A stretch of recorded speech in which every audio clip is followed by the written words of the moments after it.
would you eat a baby? You're still listening. This is our final transmission.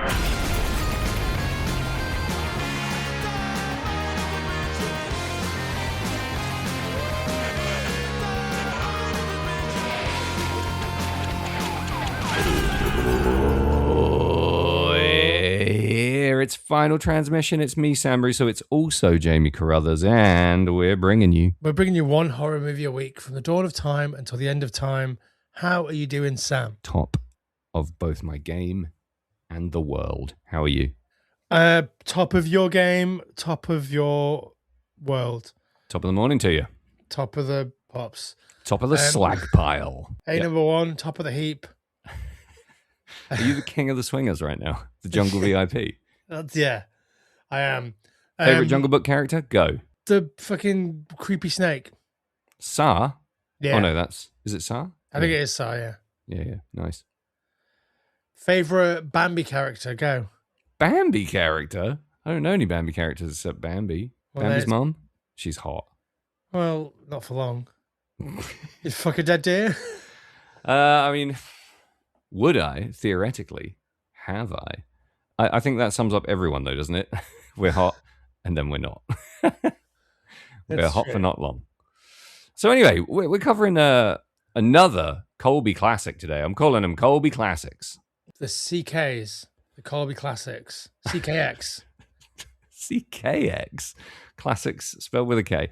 We're raging into Colby month, getting absolutely spuds deep in some Colby Jack cheddar. What are we talking about, Jamie? So this week, Colby is picked for as Motel Hell from 1980. Which I can reveal you own on DVD. You do? Yes, that's correct. You can reveal that. Congratulations. And I can reveal my assumption is that you've never seen this before. I finished watching this film about 20 minutes ago. It's my first watch, although I'm acutely aware that I think I've seen a couple of little bits of it. It has a very memorable look and feel to it, and I'm almost certain I've like hopped past this on TV or something once or twice. I have seen this before, as discussed. I do have it on DVD. Yep. I saw it back in the VHS days. I fucking hated it. Did you? I thought it was incredibly boring. How predictable. When I was, 14, 15, Yeah. and I was like, oh, Motel Hell. There's a guy with a pig mask and a chainsaw. Spoilers. And like all of this, it's Motel Hell. Very clearly try to channel visual language of, say, the Texas Chainsaw Massacre. This is going to be right up my chuff. Yep. I hated it. I hated it when I was 14. 14. Subsequently, there was like a moment maybe in the early 2000s where it was like a lot of people started talking about it again. It was sort of rediscovered for a new generation. Yeah. And so I gave it another chance and had a somewhat different experience. But not completely. Well, if I was to put money down, I would say that you would think that this is a big pile of pump. Big pile of pump. I mean, I will tell you one thing straight out the motherfucking gate. I'm so glad that I didn't so much as even see the cover for this film. Because what a spoilery cover. Yeah. I'm so glad I had the surprise I had. Look at it that way. Because that cover ruins the film. Yeah, the question that I wanted to ask you really was, is this the satirical sequel to Texas Chainsaw Massacre that you wish that you had? Or are you ready to reassess your relationship with Texas Chainsaw Massacre 2? No to both. This is, I'll be totally honest, I wasn't getting Texas Chainsaw Massacre vibes at all in this film. And then, obviously, there is a particular scene that is reminiscent of the second Texas Chainsaw Massacre. Yeah. And Which came out this is- long after this. Yeah. But I saw them in this order. I saw Yeah. that one first, then this. And without, tipping my hand too much, this is better than Texas Chainsaw Massacre, which, to be fair, Two. is like saying, than two. Yeah, sorry. Yeah. Definitely. I don't think it's better than one. This film made me fucking horny for smoked meats, I'll tell you that much. Good grief. Yeah, It's me hard too. to be a vegetarian and watch these people just chowing down on that shit. God, I love smoked meats. I eat a lot of smoked tofu and smoked cheese, and it's not quite the same. It's not. You can never. There's a textural thing in smoked meats. Yeah. Would you eat smoked meat? Humans meat. Well, it's funny that this topic has come up because I'm in this text group and we were talking about. Right. I'm in this cannibal text group. I'm in this dark web group, and The people were text group posting Chainsaw Massacre. text group chainsaw man. We were talking about someone was putting pictures of their chubby little baby in there, and obviously everyone goes, "Oh, I just want to take a bite out of those arms." And I, I was like, "But would you? Would you eat a baby?" So I took it to the next level, obviously. And the general consensus was that none of us would eat a baby. Not even me. I don't think even I would eat a baby. But we would all eat a man. We I all think, decided that we would try human meat. And I know a guy who has. There's a good story there too. That's the central satire of this movie, right? Is that like, Humans taste good. well, more that like, look, you think that farming is fine. Yeah. Why isn't this fine? Yeah, I like his attitude. It's very reminiscent of quite a few autistic people that I know. And his justification, his rationale for how he spent his life is wholly convincing in the context of this movie. It's presented in such a sober, rational, reasonable manner. You could totally buy into his logic. And I think they make it look delicious, which helps. Yeah, it's sort of like, did you watch the Hannibal TV show with Mads No. Mikkelsen?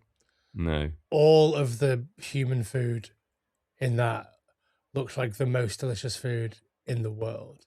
Yeah.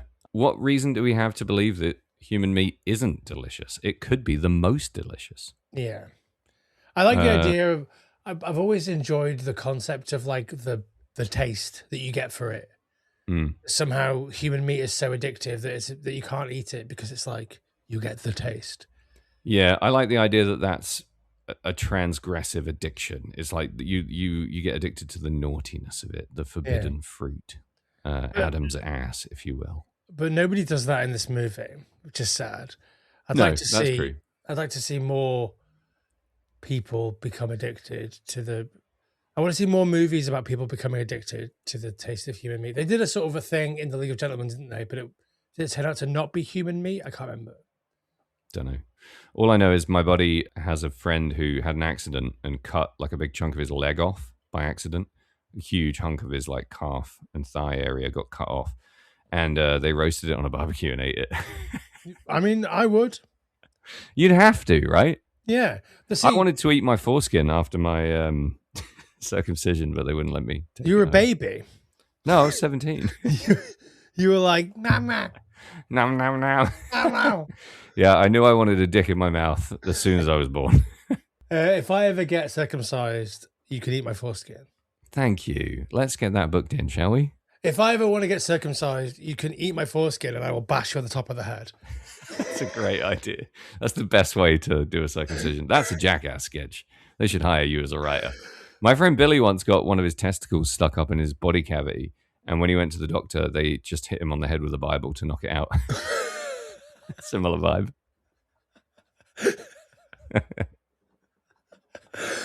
Oh, very good. That one got you, didn't it? It's the Bible of it. Not even like a medical textbook. Like, nope. Big, thick King James right on top of his Swede. Bosh. So this film is directed by a British director, which I think is important. Yep, agreed. Whose name is Kevin Connor. He started his career in England making horror movies, in the UK, a lot of them for Amicus. So has this kind of, I always found that Amicus, rather like as opposed to Hammer, had it had the same sort of fustiness of Hammer, but a lot more sort of grinding against like the exploitation. It felt a bit cheaper and a bit rougher and readier. The WCW of horror movies. Yeah, absolutely. Or maybe even like no, you're right. I think the WCW. Like there are other companies that were maybe more like ECW or like but it wasn't that gritty. Juggalo Championship Wrestling. Yeah, that'd be more like exploitation shit and snuff films, frankly. I mean, he'd had a Yeah. fairly decent run of. He wasn't a new director when he directed this, and he had a long career. He was still doing stuff up until 2017. Bearing in mind he's born in 1934. That's quite a good innings. This is his first film in America. Hmm. He sort of went to America to try and become a Hollywood filmmaker and didn't really succeed, but made a Right. couple. Has ended up like making stuff in like for Hallmark and stuff these days. Yeah, a lot of Hallmark and Hallmark adjacent properties. Very interesting career trajectory. Did you know that Harry Dean Stanton was originally in competition for the role that Rory Calhoun ended up playing? I read that, and I think it's really interesting casting, and it really adds an additional dimension to the process to know that they were out for a character actor type. They were looking for somebody maybe seasoned in the Western genre, or maybe capable of turning their hand to, darker material from a character actor point of view. And the fact they went with Mr. Rory Calhoun is made all the more interesting by the fact that they wanted Harry Dean. Yeah, I think Harry Dean Stanton turned it down. I'm not hugely surprised. 1980. I don't know if this is really up his street at that point. No, and like interestingly, like obviously he did star in another sort of British helmed satire of like American consumerism in Repo Man a bit later on, and that's the right decision that he made there. He was in the right movie. Yeah, I mean, I don't think Harry Dean Stanton really made many bad decisions regarding movies that he was in. I think I don't know how much of it is his decision making. You'd think he would be really stubborn and very picky based on the little that I know about him. Do you think that like the decision makes him? Like if he's in the movie, then the movie is elevated. Yes and no. I don't know in this context because I think I only know Rory Calhoun from Westerns. I don't know him from anything else, any other kind of cinema. And all I know is that I really like him, and I'm borderline astonished that he's in this film. I think he's quite good. I think he's a fantastic. I mean, in this film particularly, I think he's doing something that the film maybe isn't quite reaching the same level as. He's doing something the film's not ready for. Yeah. I love him in every Western I've ever seen him in. I quite like The Texan. I think he's a leading man in The Texan. Yeah. He's in, he's not in, I don't know, I'm going to get it wrong. I can't remember what he is and isn't in. But he just kind of pops up in a lot of Lon Chaney Jr. movies. There's a couple of, I think he's in a couple of John Wayne movies, I'm not sure. And he's cut to fit that genre. So when you see him semi out of context in a weird time in his life, this is 1980. What do you think's happening for this man at this point? How does he end up in this role? What's the fucking context? Well, I think that like throughout the 70s, we saw a certain type of horror film become really, really mainstream. And we saw the previous sort of prevalent genres of the 60s really fade into obscurity. So like we started getting less and less and less Westerns. A lot of them went overseas and went to like Spain and Italy. So like it became much harder for someone who is approaching their 70s. Yeah. Like you either get a job in a horror film because those are the films that we're making in America, or you get on a plane to Spain and you go film a D grade like fake Sergio Leone Western by Sergio Martino or one of like those directors. You do a chorizo Western. Yeah, and I love all of those as well. Know, I'm a big spaghetti Western, big Spanish Western, big like the redder the better for my Westerns. But like, I think if you're in that stage of your life where you're like, I don't want to get on a plane and go and act with a bunch of people that don't speak my language and do all of that stuff, then you end up in the nearest Texas Chainsaw Massacre / Psycho ripoff. Yeah. I mean, it's fascinating from a business perspective because this is a guy who co-starred with Marilyn Monroe, 1954. It's a completely different world for an actor like him. To broaden your acting palette at that stage in your career, I think is a fascinating choice. And he doesn't bring like, sometimes you see people bring in this like Hollywood gravitas to a horror movie, somebody like Anthony Hopkins in Silence of the Lambs. I know it's not strictly a straight up horror, but that could have been It's a also like trashy. a big Yeah. Hollywood movie though. But like, Sure, but he's still playing like a slippery, cannibalistic psychopath who cuts a dude's face off and there's a lot of like really dark, challenging, disparate, weird elements to that role. And he's like Rory Calhoun is not doing that in this movie. It's a completely different role, and it has a real B movie vibe to it. But there is a sense that he's coming from a much more, no pun intended, seasoned background and doing something slightly different here. yeah, I feel like, I mean, and this probably isn't the case, but I feel like he's playing that role as if he's like the harbinger at the gas station, as if he's the crazy Larry or whatever. Yeah, but you get him for 90 minutes. Yeah. I can't imagine it's fascinating because I just know nothing and there isn't a lot out there about this, but I can't imagine he was a big horror movie fan. Do you know what I mean? Can you really picture him kicking back, cracking open a cold one and just watching Texas Chainsaw Massacre for research? Like, no, but I can imagine him watching like Beast from 50,000 Fathoms and like those like B True. westerns of like the 40s and 50s. True, cowboy drive-in style. Yeah. There's a couple of other people in this that are also weirdly cast. Mm. So obviously Wolfman Jack makes an appearance. The radio DJ famously played by Jack Black in the Weird Al movie. And that was odd. That's an odd thing. But the most odd thing for me is Kevin Conner had worked with John Ratzenberger twice before. Mm-hmm. So knew him reasonably well. Obviously has heard him speak and that iconic John Ratzenberger voice. Yeah. Casts him in this as like a rock hippie band guy. Yeah. Doesn't let him say a word. Yeah, you're right. Another weird choice. He's just credited as drummer. It's like, which is funny. And like it's clearly him. His face is all over it. You see him quite a lot. But but why would you ever cast him as a drummer? Why would you cast him as someone that doesn't speak? That's what I mean. Like cast him as a gobby singer or something. Well, yeah, but he doesn't talk, and then they cut his vocal cords. Like, Is it a joke? Are we doing a joke? Is there some sort of like irony at play here? It must be a joke. There's no way that's like, you don't cast like Howard Stern in a movie and have him gagged unless it's for a bit. Yeah. Also, you don't cast Howard Stern in a movie, full stop. So why don't you do our listeners the honor, Jamie, of synopsisizing the movie Motel Hell from 1980? Okay, so we find ourselves at the Motel Hello, staffed by brother and sister meat smokers and hoteliers. Meat smoking hotelier farmers. Yeah. Vincent and Ida Smith.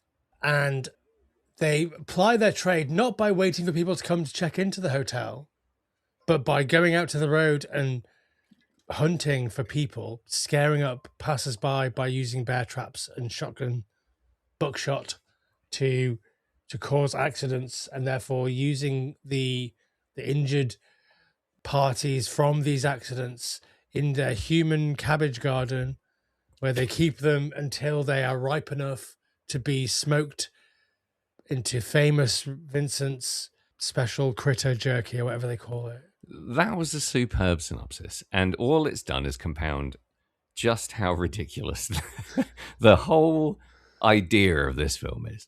Yeah. It is a very silly film. Yeah, and obviously we're going to fucking dig deep into how and why, but how surprising that it's so silly. I watched a good 20 minutes of this movie before it started getting silly, and I thought I was in for a very different experience. I thought you were going to say, and I thought I was in a coma. And I thought I was dying. No, and then there is not really a twist, more of a reveal, I guess. And the whole tone of the movie just suddenly is thrown into a bit of a wheel spin. And it's a very interesting move. I find it fascinating. I'm glad we get to talk about it. Yeah, I think this is a film where there is stuff to talk about. Good, bad, and ugly. And human cabbage based. Yes. Let's take this break, Sammy. We'll come back and we will get into all of the minutiae, the Motel Hell minutiae. Let's do it.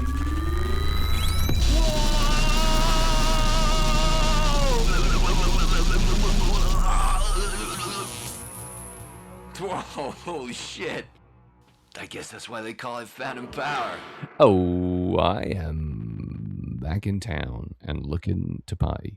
I'm back in town looking to party too. Cool. So let's get the spoiler out of the way. They're fucking burying people up to their heads in the ground and cutting their vocal cords, and somehow that turns them into human smoky cabbage people. Yeah, I don't understand the things that happen in this movie. I don't understand the movie at all, really, but I will tell you for free that doesn't detract from my enjoyment of it. So you did enjoy it? I wouldn't go quite as far as to say I had a hoot watching this, but I found it hypnotically and mesmerizingly entertaining. It felt Lynchian. It felt wrong. Felt greasy and trashy and weird, but somehow elevated by certain elements of the performances. It didn't feel like a dumb slap happy satire, but it also didn't feel like a really high quality piece of cinema. So sitting somewhere in the middle there was a zone that I quite enjoyed. I was able to just kind of relax and let it happen to me. So I think this is a movie of three halves, and, Yeah. and then I mean the Of biggest course, three halves. the biggest crime of this movie is that it's an hour and 40 minutes long. There's no reason that this movie should be anything more than 80 minutes, 85 minutes at a real push. I agree, and I almost know exactly what I'd cut, but it's not going to be the same as what you'd cut. I would cut the first 20 minutes. Like, it's pointless. I feel like the first half an hour of this movie is basically unwatchable. It's not even character development. It's just stuff happening that's irrelevant.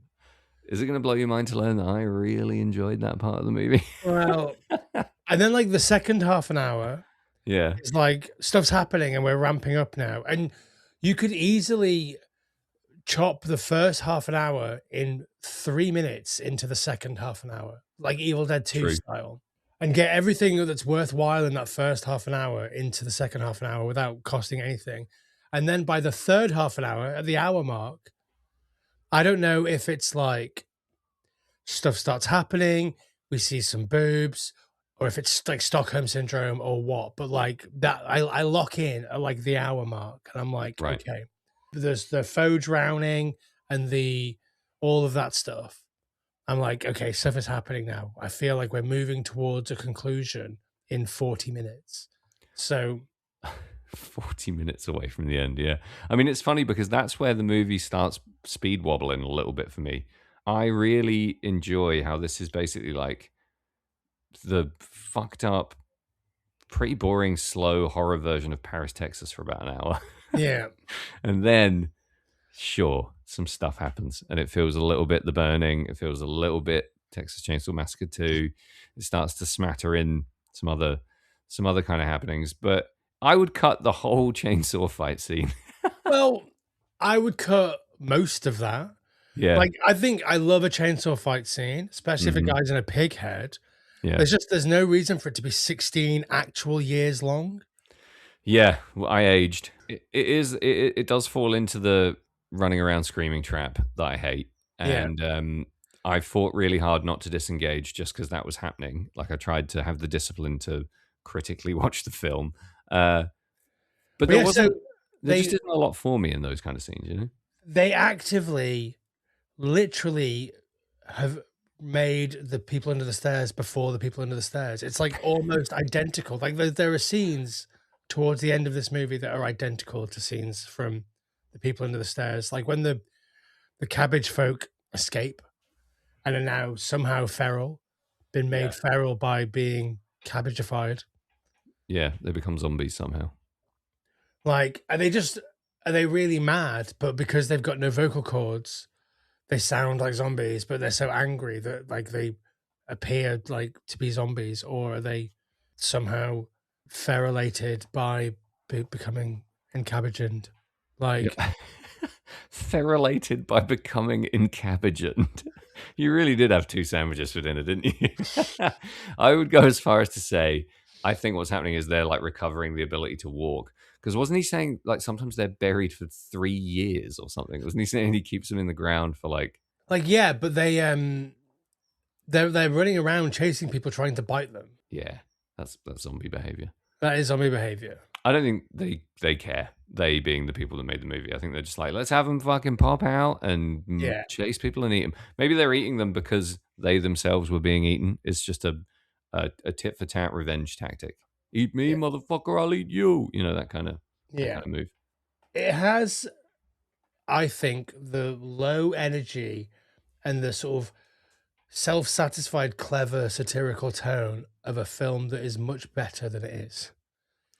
It feels like the film thinks it's above itself. That's interesting. I didn't really get that vibe, but hearing you say it, I can see why you think that for sure. Like, there's no gore in the movie Yeah, at all. You don't see a single. You see one violent thing, and that's the chainsaw going into Vincent's side. yeah, That's the only piece of violence you see in the entire movie. Everything else is simulated or suggested or cut away from in the dying seconds. yeah. Or it's like it's not really. I mean, it's violence, but it's more like restraining people, Yeah. like a hint of sexual violence. You know, nothing that's like, punching someone's head off or whatever. Yeah, or like any gore, you see no blood Yeah, there's no gore. Yeah. apart from Vincent when he gets chainsawed. Yeah, So and that like is not the world's most convincing gore. no. I mean, I've read interviews with Kevin Conner where he has said that like originally the script was like way more gooey and gory and like way more in the Texas Chainsaw. I mean, that's not super gory, but it's much gorier than this. It's I think it's harrowingly violent without much gore. yeah, and like It's it's more the menace. the gore is sort of suggested in that as well. Like you remember it being much gorier than it is because of like how difficult and harrowing it is. But like obviously this is 6 years later, 5 years or so later, and they're trying to build on that. The original script apparently started off with Ida in bed with a pig's head and a dildo. Shit. I did imagine there was probably a cut of this that was far more sexual because the sexual happenings in this film are the surface level is like funny, silly, whatever. Yeah, Benny But Hill because stuff. but because of the nature of it and what's actually happening, it hints at a much deeper kind of depravity almost. And I think that tells me a lot about the people making the film. You know, they're aware of this sexual depravity in the world and in this world and in these scenes, but they're only able to show the tip of the iceberg, maybe. Yeah. Well, I thought some of the sort of sexual depravity stuff in this Mm. was kind of a comment, kind of like they were trying to satirize how counterculture figures are ground up in the machine of like capitalism.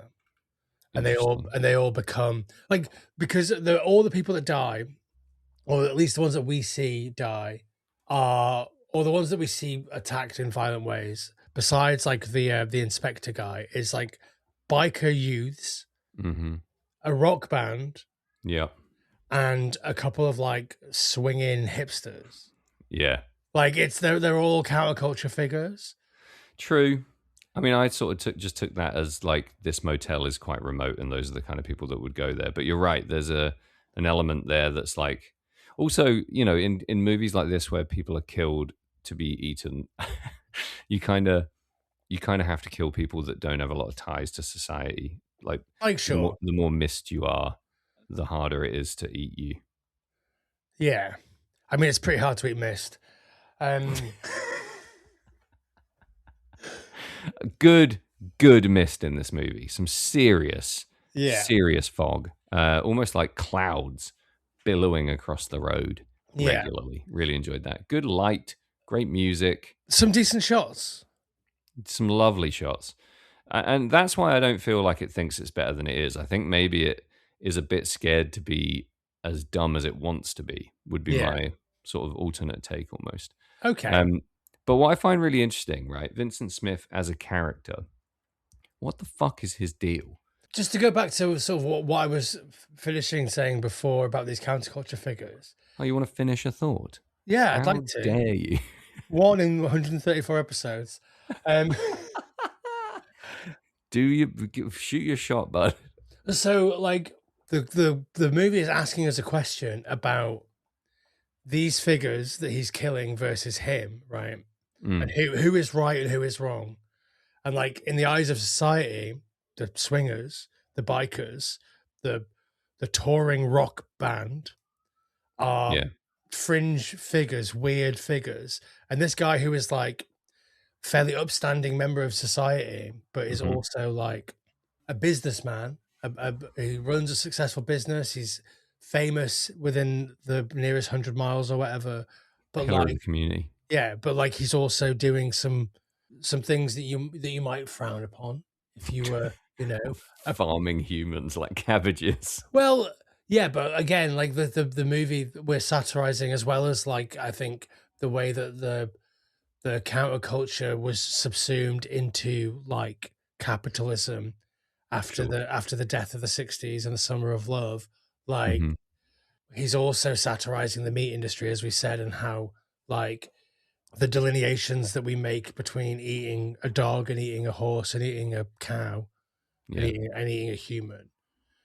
And it's Yeah. and but it's sort of trying to ask us. It's presenting this thing about eating humans and being like, okay, but you wouldn't eat a dog, you wouldn't eat a human, but you'd eat a cow, right? And like, I think there's a fairly strong vegetarian message in this movie. Yeah. Kevin Conner has gone on the record and said that he's not a vegetarian. He doesn't care. He just wanted to satirize like American like industrial farming and fast food culture. Yeah. Yeah. Which, kind of bold for the time, 1980. I mean, the argument itself is a bit, I'm the 17-year-old vegan in your tutor group kind of Yeah, thing. I think it. I also think that it's like he's a British director. It's his first time in America. Like, what's the Mm, one thing that I know about Americans? Oh, they like to eat burgers. yeah. It sort of smacks a little bit of like provincial, like not having any real knowledge about the world around you, and like taking the one thing that you know about a culture and being like, Yeah. "Well, you like a burger, you fat fuck." So Yeah. The like, equivalent now is like Americans are dumb and they voted for Trump. yeah, That's like the reductive. I mean, But, all of the above is true. But yeah, the the tricky line here, I think, is this guy obviously lived his whole life in England. When he goes to the US for the first time, he probably is struck by the sheer scope and scale of factory farming because there was no English/European equivalent at that point. We were just starting to build enormous barns full of chickens and starting to intensely farm completely helpless sentient creatures. And to go over to the US and see it already, the fucking machines raging already must have been inspiring enough to want to satirize it, and especially to do so in a way that smacks of doom. This isn't leading anywhere good, America. It's quite a bold move, I think, especially in a world where vegetarianism wasn't really respected the way it is now. It was still had this hippie hangover.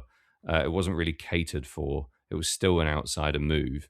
And, I do kind of respect that swing. I don't know that the message really lands for me, but it's fun. It's a yeah. fun way to explore it. It's not some hippy dippy, holier than thou, self righteous bullshit movie that focuses solely on, a one trick pony message. It does explore it in a fun way. Like I said, I think it explores both sides because he is talking about like the Yeah. people that had these principles throughout the 60s, Mm, giving into capitalism and consumerism yeah. and being like ground up into jerky by the machine. It's clever. But that's why I think Vincent is fascinating because I want to know what his personal history is because he comes across as so knowledgeable Yeah. culturally, I think, way beyond the sort of quote unquote hick farmer that we're maybe supposed to assume he's going to be when we first see him. So he's a really fascinating protagonist for me because yes, he does a lot of things that are morally wrong. Yes, he rationalizes them in a way that's entertaining. But what the fuck is this guy's background? Like he knows how to talk to hippies, he knows how to talk to kids, he knows how to interact with all these fringe people. Yeah, the Not swingers. just from running a motel, I think. Yeah, convincingly, like the swingers are like, get in, daddy o, let's go. So there's something about him that I don't think it's just the performance. I think there's a depth of character there that's hinted at that makes me wonder Yeah. how he's such a well-rounded psychopath. How do you feel about the name Ivan and the Terribles as a band name?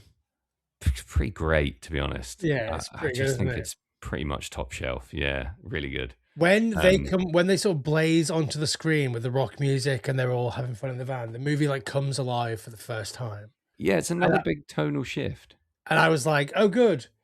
this is going to mark a shift in the movie, and then they just die instantly, and then the movie goes back to being a absolutely murky dump pile. Fucking hell. I'm so shocked at how little you enjoy about this film. I think there's that moment is a real spark of life, but it's so deliberately interruptive to the, like you said, the slow, steady, methodical pace of the movie up I to said that dump point. pile. Dump, like you said, dump pile. The murky dump pile. So, but for me, it's an unwelcome jerk away from. I mean, it's deliberate, obviously, but I think it's supposed to feel a little bit jarring at that point because we're Yeah. so used to this bizarre pace, very strangely paced film. And I think that's all a deliberate discombobulation tactic. I think you're supposed to feel a little bit like you don't really know what's going on. If I was buried up to my neck in the ground and spent years there, can you imagine how insane I'd go? How insane would you go, buried up to your neck in the ground, just sustaining, having your life sustained by visitors who you despise? I have to think there's an element of the viewing experience of this movie that's supposed to tint a little bit with that. Like I think that would drive me insane. I think that the thing that would drive me insane is like watching people that arrived there 20 minutes ago getting made into jerky while I've been here for literally years. Yeah, you're still smoking. Like I don't understand. This movie is not coherent, and that's No. fine. It's because it's a bag of ideas and a bag of like loose satirical themes that they've like built into a vague narrative. So the diegeticness of like the smoking the human meat and the cabbage patch, those are just like cool visuals. Yeah. But my brain wants, I don't want to like cinema sins this, but my brain wants to understand the process and why.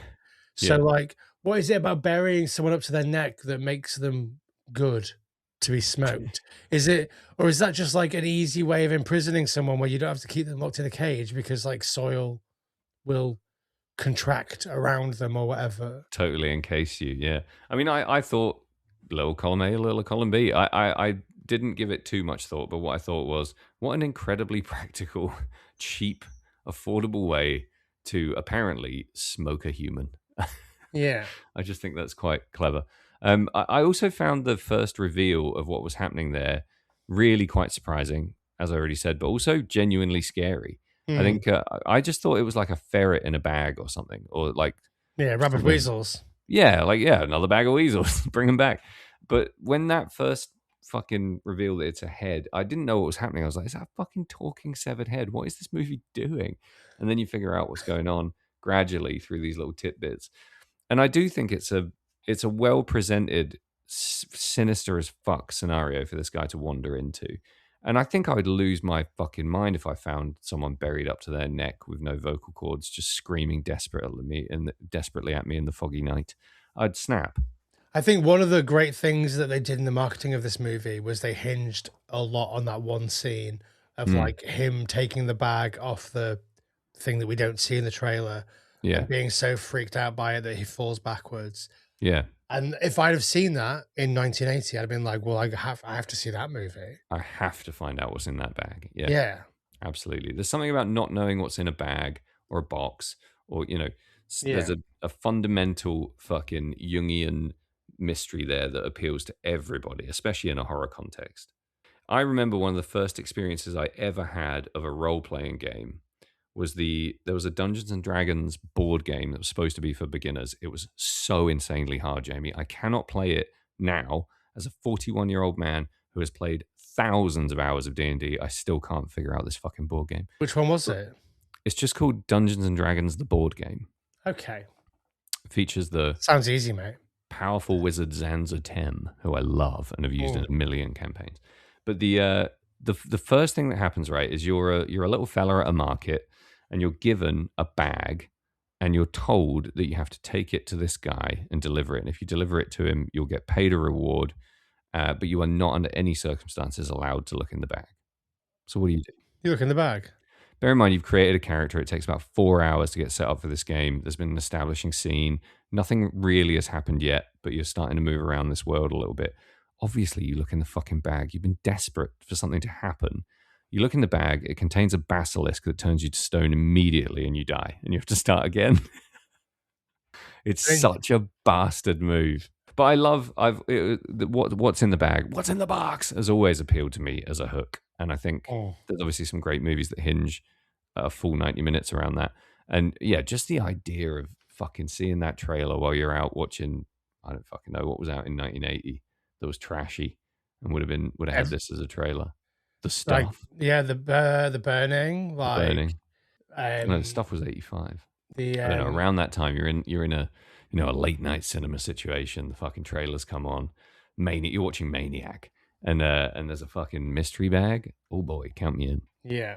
I mean, I'm such a sucker for a satirical British take on like American culture generally. Like, I think all of my favorite media is that. I certainly like it to snap me back to reality a little bit Yeah. because I've fully bought in on a lot of American culture, and quite a lot of the more abhorrent elements of it have been a bit normalized. And then when I come back here and have a cup of tea, I'm like, fucking hell, now I remember. Yeah. There's an element of that to this movie, I think. Like, I think about like Judge Dredd or like 2018 more generally, I guess, and like Sure. Reaper Man and comics like Preacher and The Boys, and even like directors like Philip Ridley or whatever. Like, these are all very British takes on like American culture, and like this isn't as good as any of those things. No, but it's It in the does- same Yeah, zeitgeist or whatever. it doesn't nail the culture in the same way, but like it partly nails some of the key things that it's after, and I think it's just really, it's quite clever. And I do think that the last 40 minutes of this film, from like the proposal, Yeah. the weird accidental proposal, things start to move towards something interesting happening. What did you make of that relationship? I mean, it seemed consensual and not based on the fear of drowning. Are you writing their vows right now? I found it bizarre, but very well built towards in a way. Like, I sort of knew it was coming. I just didn't think they were actually going to go there because it feels so incestuous. In Sickness and in Lake. By the way, not a good plan. Take a tubing and sink your own tube. What are you doing? Yeah, I'd forgotten about that scene. So when she was like, "Oh, by the way, I can't swim," I was like, "Well, this is how they're going to kill her later in the movie." Yeah. And then it turns out that it was just a setup for that. Yeah. That lake is beautiful, by the way. So much of the scenery in this film is very beautiful and really well captured, I think. It has a very sort of almost sepia look to it at times. I really like the saturated red stuff at the start as well. And towards the end, there's less sort of lingering, scenic, establishing shots, but there's more quite clever action shooting, I think, given, what is probably quite a restrictive budget and locale. I'm not taking anything away from that chainsaw fight for fans of chainsaw fights. It's just not for me. But I do think it was actually quite well shot. Yeah, no, I think so. I think there's a prevalence to, or an over-reliance on the light coming off the neon. Yeah. To try and make things look atmospheric. Mm-hmm. By the fourth or fifth time, I was like, yeah, we get it. There's a fucking neon. Like, yeah, we get it. We're at the motel. Yeah. But like, it's easy production value to do that. It's an easy way of being like, here, we can inject some artificial color in this movie to give it an extra little bit of patina that you wouldn't normally get in a movie that looks like this. There's no neon, there's no red in Texas Chainsaw Massacre, apart from the blood. Yeah. So in a movie as bloodless as this, you need to get your red in there somehow. Here he is. Ebert's back. It is still a little bit surprising to me that there's not more for you to hang your hat on in this film. I guess if it commits the cardinal sin of boring you, that's fucking game over. I think I almost wish I was more bored by this. I just kind of enjoyed it. The first half an hour I find really boring. I just think that there's no need for any of it. Yeah. Like, we're not developing characters. We're introducing one character, but we sort of introduce her and then like we keep her in the cupboard for 45 minutes of the movie. I kind of forgot she'd happened for a little while. Yeah. And then, like, when we hit that sort of 45 minute to an hour mark and we start to feel a bit more like we're watching an actual movie with characters and things happening, Mm. it's because she's more and more involved and we finally have a character that we can pin our hopes and dreams on. Yeah, we have an element of jeopardy. There's Yeah. someone that I didn't know where the movie was going to go. It Mm. was at such a pace that everything was going perfectly well for them. Nothing they did was failing or blowing back at them. There was no hint that they were going to get caught. Everything was just chugging along. And that's when they start introducing her as a proper character. And Yeah. I thought, so how is she going to be the downfall of this? She's not got Final Girl, written all over her. She's not going to fight them or kill them or whatever. Where the fuck is this going? And I think to maintain that level of not necessarily mystery, but to stay away from being really predictable and really fucking transparent, I think is impressive for a movie like this where not much really happens. Yeah, I think like your comparison to a film like Paris, Texas, I mean, that's a bit unfair on Paris, Texas. But like, Oh, it's criminal. Like I'm not comparing in terms of quality whatsoever. yeah, but like in terms of like the sort of the meandering nature and the sort of weavy pathway that it's trying to sort of wander, Yeah. I mean, that does feel like a not entirely unfounded comparison. Although That's why I think it's a swing. I think this movie I also think it's a swing. I do is think quite it's a swing. avant-garde almost to do that in a film like this. Yeah. It's cool as fuck. I think it's also quite ballsy of a director who's not made a Hollywood horror movie before and has made a bunch of like horror movies of varying quality, but to go to America and to make a movie that is at least recalling the visual language of a film like Texas Chainsaw Massacre, something that was so iconic, and to be like, I don't care if that's what you want. This is what I want to make. I want to make a subdued, vaguely horror inflected satire of you and your fucking big belt. Like, it's it's ballsy. It's fucking ballsy. It is. And, the level of execution quality is very subjective, I think. Yeah. But I think there's something beautiful in bringing this dungeon sensibility to this movie. This, like, I've shot loads of shit in really crappy London dungeon settings. Yeah. And now here I am in a rural American locale, basically on a farm, and I'm going to shoot it exactly the same. Yeah. You're going to get, like, full on dank, grimy, dirty kind of dungeon vibes. But what I'm shooting is actually quintessentially beautiful American countryside. So you do end up with a pretty unique look. And I think that unique look is really what sucked me in. Even if I wasn't riveted by the plot for the first 20 minutes to half an hour, I was fascinated by where it was going in terms of visual language and what kind of characters were going to finally emerge from these settings.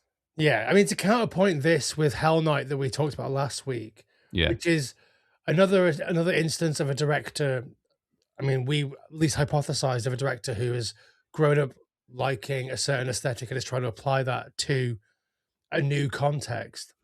I think that movie was successful in spite of that. And Right. this movie is successful because of that. I think I'd agree. Yeah, I'd totally agree. Maybe we're in a sort of strange place here where Kevin Connor should have directed Hell Night. Almost definitely. Like that's a much more of a hammery, amicus-y type movie. Definitely, yeah. He could have satirized the living fuck out of America with the vehicle of Hell Night. Yeah.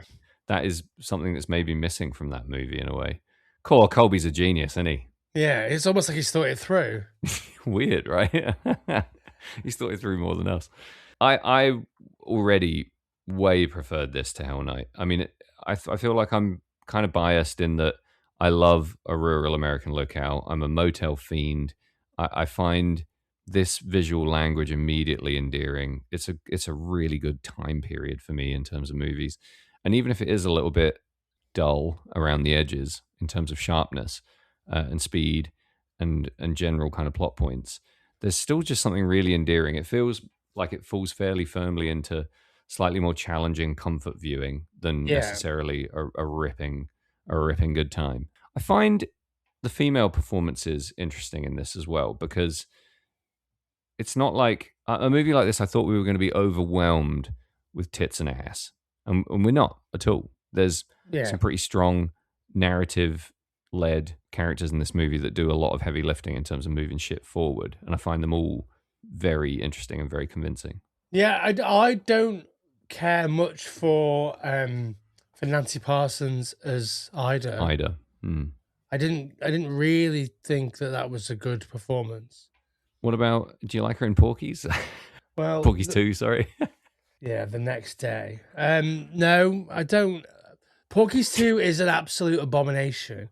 Like, fucking sucks. Do you think American Pie learnt from Porky's 2 what to avoid in a sequel? Because American Pie 2 does something pretty interesting for the franchise. Like, yeah, but what about American Pie 5?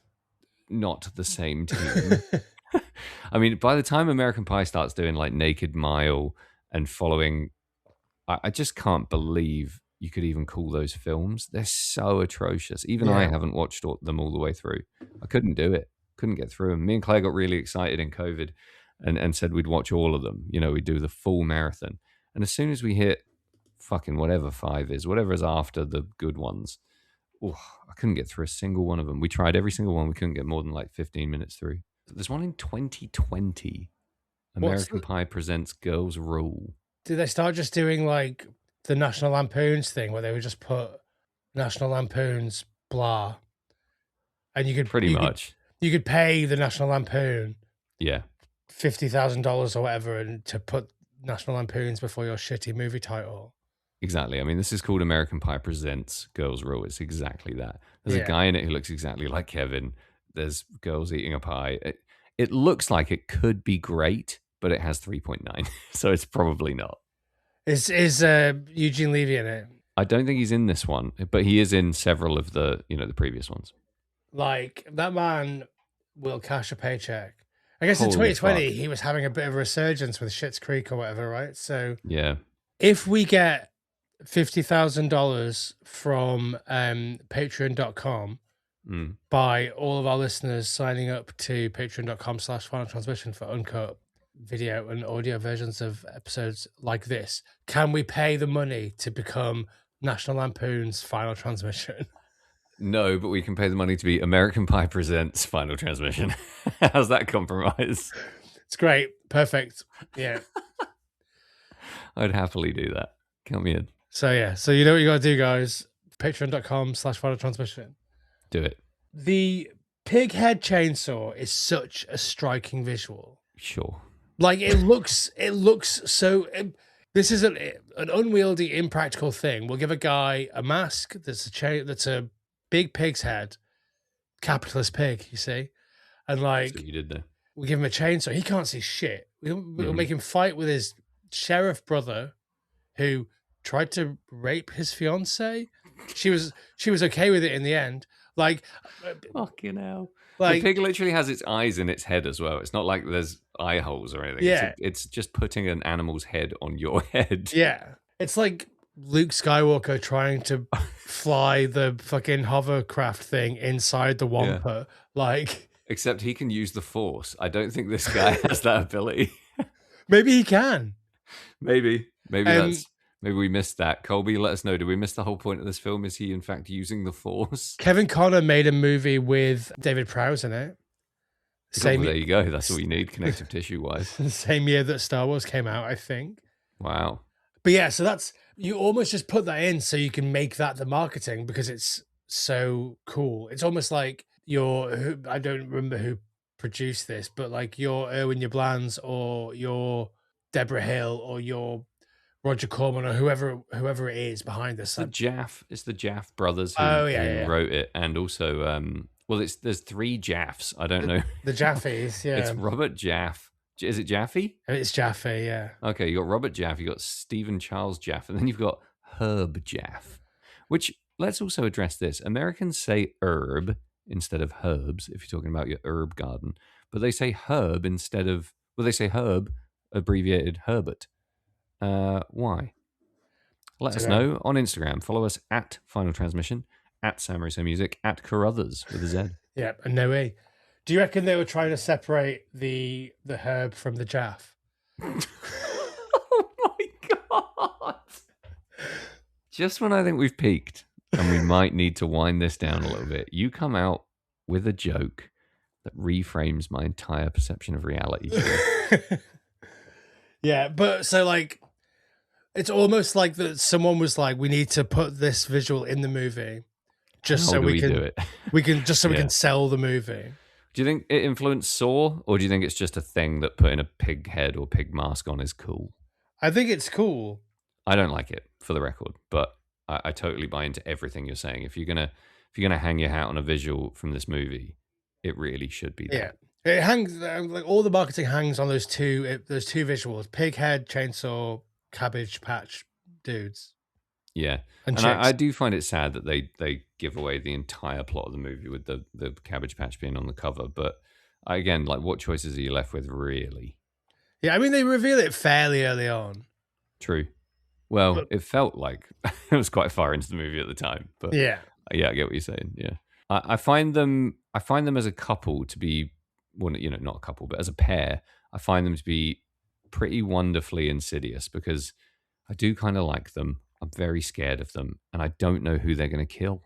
I just don't know who's next. I don't know Well, why. as a they do touring what they do. musician, you have something to fear. Oh yeah, I mean always. A, but B, I think if I was going to be killed at a motel, I'd quite like it to be in quite a boring, bloodless way. Yeah. I think I'd Yeah. rather be the shower kill at the At the Bates. Bates Motel. Yeah. Interesting. I don't want to be stabbed You don't? again, ever again.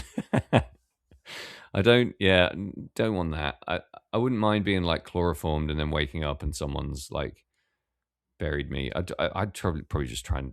I'd probably enjoy it, to be honest. Bury me in a field, bury me in a Y-shaped coffin, as they say, and I would let my brain rot until I'm gone, and it'll be fine. Okay. Why don't we take a break, Sam? We'll come back and do our final thoughts. Let's do it. Okay. Will you give it up, man? Nobody's out there. We're alone. Oh no, there's somebody out there. I'm picking up all this crosstalk. All right, Sam. I am back. Are you back? Zippity ding dong, your boy's back. Okay. Redscare.net is a place that you can go for all of your punk rock needs. What do you think about that, Sammy? I think you got to go there, and I hope you all enjoyed the Elway Tired Radio Tour that just wrapped up across the northeast of America. If you enjoy any of those bands or any of the bands adjacent to them, check out Red Scare. Some new signings coming this summer, I hear. Toby's getting frisky. The World Cup's Ooh. inspired him. So keep an eye out for new bands, new releases. It's all go at Red Scare, and you can go much further wrong than supporting independent music, supporting independent artists, and helping out what is rapidly becoming a one-person operation. So dig deep for the boys. So, Jamie, it doesn't strike me that you had the best time with this film, but also you like some righteous trash. So there's got to be a little bit of this that tickles your trashy little sack. Yeah. Why don't you tell us your final thoughts on this movie and give us a rating? Okay, so I think this is an interesting slog. I think that we're trying to do something different within a genre that is fairly, at this point, like a fairly specific trajectory. And I also think, and I don't know if this is true, whether it's like we're trying to trick these so-called dumb horror fans or people that like these like horrible movies into watching something that's a bit more thinky. Mm. Or whether the people got the cut of the movie and were like, where's the fucking gore? We have to market this to the fucking proles. Yeah. So I like to believe the former. I like to believe that they were like, yo, we'll fucking get these morons to come and watch our clever movie. Mm-hmm.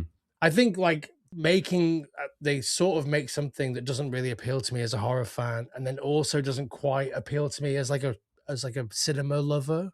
Sure. And The that's worst like, of both worlds. yeah, I think that's like that's its biggest crime. I think the funniest part of the movie is the very end when Vincent dies and he Why? says, "I'm the biggest hypocrite of them all. I used preservatives."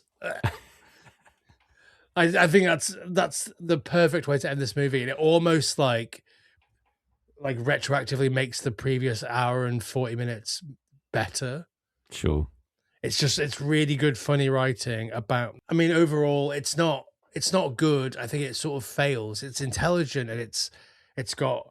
I think there are fairly lofty ideas here. I know that the director Kevin Connor is on record as saying that like there's no message here. It's just good, honest satire. Which Yeah. like I feel like satire has to take a stance, even if it takes both stances at the same time, which this film kind of does. It still has to. There's still a message somewhere. You're expecting somebody to take something away from it.